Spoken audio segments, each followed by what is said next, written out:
get with the program in a place called Massachusetts. I am with a woman today named Susan Fusco-Fazio. Okay, that's an interesting name. It's a hyphenated name, 2 Italians. My name was Fusco and my husband was a Fazio, so... Okay. Okay, so it's got a really nice ringtone to it, but let me talk to you about something that I wanted to put you on the program about, which you mentioned earlier today, and so we're doing this off-the-cuff video tonight. I want to know about this laughter and healing. Talk to us about that. Well, years ago I was introduced to the concept of healing and laughter when I heard about Norman Cousins and how he, it's about 20 years ago, how he was diagnosed with an incurable disease, and he decided that he would watch like comedies like all day long for like several weeks, and then doctors took his blood pressure and checked, you know, his heart rate, and they saw that his blood pressure went down, his heart rate slowed down when he was watching comedies. And he evidently ended up healing himself from a disease. So recently I've had some health challenges.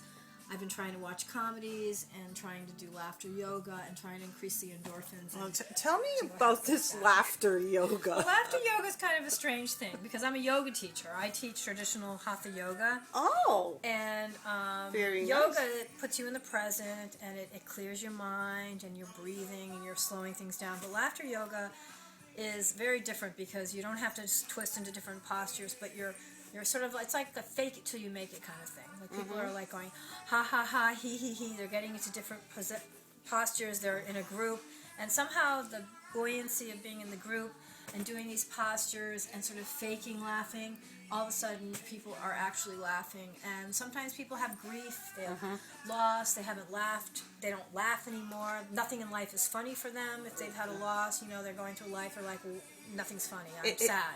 So they're all of a sudden they're laughing and they're feeling better. The chemicals in their brain are stimulated, and all of a sudden, you know, they didn't realize they could laugh. They didn't get that real hearty belly laugh in maybe years. And so that's... So basically, the laughs that they've been holding in, or this emotion that they've been holding in for years could come out in the laughter. Come out, you know? But is this regimented, like in your yoga class, say there's 20 people in a room, do you tell them how they need to laugh? People have formulated exercises to help people to bring out laughter. There's laughter clubs. I mean, laughter clubs. They have laughter clubs. It's like a movement. I mean, you can get certified to become a laughter yoga instructor in a 2-day workshop. You can run a laughter yoga a laughter club, and people get together like twice a month, and they get in a room and they physically do exercises and they promote the ability to laugh because we don't laugh enough. Is there like a warm-up laughter before the laughter? I think it's a fake it till you make it. I mean, it's like put one foot in front of the other. I mean, if you can't laugh, you're just gonna go through the motions. You're gonna say ha ha ha, he he he. You're gonna do, and all of a sudden you're laughing. So like you might start off with a class by saying, okay, everyone say ha, take a deep breath into the nose and let out the ha. You go, ha ha ha ha ha. Hee hee hee hee. And next thing you know, everybody's looking at each other, and they feel like you look kind of silly, and you're laughing. Oh my goodness! and it's healing. It's healing. And so by the time you're 15 minutes into that class, you probably have people in hysterics, rolling on the floor, doing somersaults and handstands. I mean, what? Well, laughter's contagious. It's like yawning. If somebody yawns, you yawn. You don't even know why. If somebody's laughing, you're gonna laugh. So all of a sudden, you're just everybody's laughing, and they didn't even realize they could do it. Now, Sue, let's hear your best laugh. If you had to let out your best laugh right now. No, I don't know.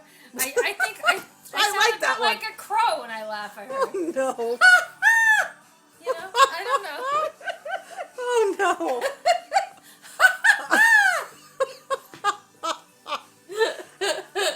I sound like a donkey when I laugh. Oh, it's like, how do I get into the laughing yoga class, please? It's filled. It's filled. People are laughing all over the country. There are laughter clubs. All you have to do is Google laughter yoga, and having outfits to go with the. Do people come in clown outfits or what? You know what? Clown yoga People outfits. sometimes think it's a little odd. It's a little odd. Let's face it. It's Odd. not traditional yoga, but you know what? Who laughter is healing. So It is. It is. how can you argue with laughter? Oh, I'm not going to argue with it today. Honestly, I just can't get over it. I think I've heard everything, really. You have to laugh at the inanity of it. I don't know, is that a word? I mean, do they have burping yoga too, or what's the story? I mean, They have power yoga for the I know, exercise I junkies, know. you know. So why not laughter yoga? Yeah. Well, listen, this has been a very interesting interview. What I'd like to ask you is one thing. What is the best thing that you have seen happen to your yoga students in regular yoga that you teach? Well, I think for me, it's a matter of learning how to be alone with yourself again. You know, whether you're laughing or whether you're just sitting there and breathing. And a lot of people don't know how to be alone with themselves. It's very difficult. And so to be present, to be in the moment, and to just enjoy yourself for that Right. moment. And Right. I think to lose yourself in the thinking. And so I think whether it's laughter yoga or whether it's hatha yoga, it's sort of like the key is to just check the thoughts at the door. Bad energy. Yeah. Get rid of, yeah. All the thoughts, and they call it monkey mind when you're constantly thinking and overthinking and ruminating. So it's just like checking that at the door, being present, and just feeling things. And so whether it's laughing or crying, a lot of people cry on the yoga mat, you know, and so it's the same release. They say laughter and crying is similar. There's It a is. Joni It Mitchell is the song same. that says, I believe that. laughing and crying is the same release. So. Yeah. Yeah, the yoga is definitely a healing of the mind and body. And one of my yoga masters, she says that when she goes into the meditation in the yoga, she'll say to the whole class, okay, everything's going to be okay. That's one of the first things she starts off with. Everything's going to be okay. Everything is as it should be. Yeah, and then know? she says the past is the past. Yeah. Future, not here yet, and we are in the...